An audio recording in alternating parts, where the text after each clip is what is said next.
shadow of walking out the door every day. Well, I'm not going to be happy unless I carry a firearm on me. No, we're supposed to be the home of the free and the brave, right? The land, home of the free, the land of the free, home of the brave.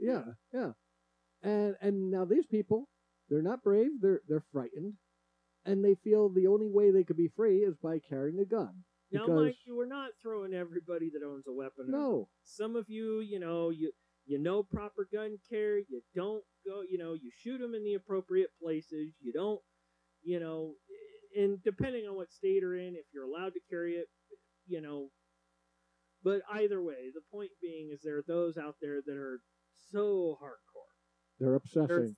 They're so upset, But it's like these are the people that also have no lives. They're not, and if they're married, I'm impressed. These guys, not only do they cuddle with their wife, they cuddle with their gun. There used to be an old TV show back in the 80s, Jeff, real funny show. It's called Sledgehammer. Yeah. And it was kind of a Dirty Harry spoof.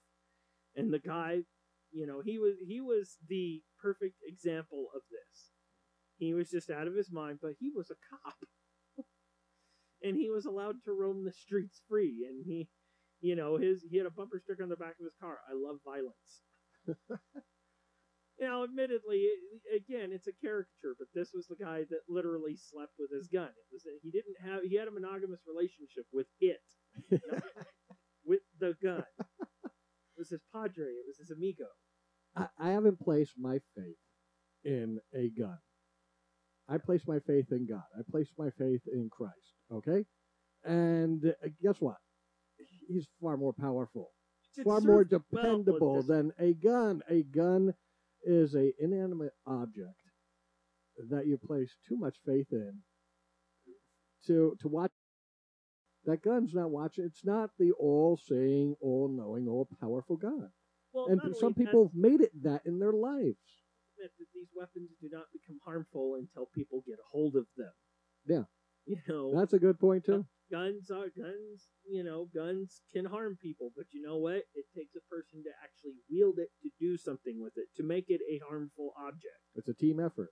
Gun by itself can't do anything because it can't just pick up and start indiscriminately shooting people all on its own. It can't. It takes help. It takes somebody with that mentality to wield that weapon and do something with it in a harmful manner. This is what we want to try and do, is limit the amount of people who have harmful intent on having weapons, and trying to make people realize, well, how hard up are you that you need to have an assault rifle or some kind of heavy artillery in order to feel good about yourself, for one thing, and for two, to feel quote unquote safe. Yeah. Simple 22 tends to work real good. These are those.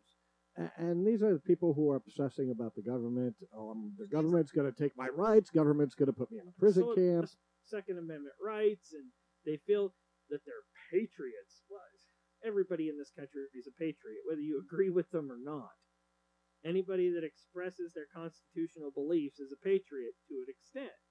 But at the same time, they're not out fighting a war. They're not out. Our Constitution isn't as much danger as you people like to think it is.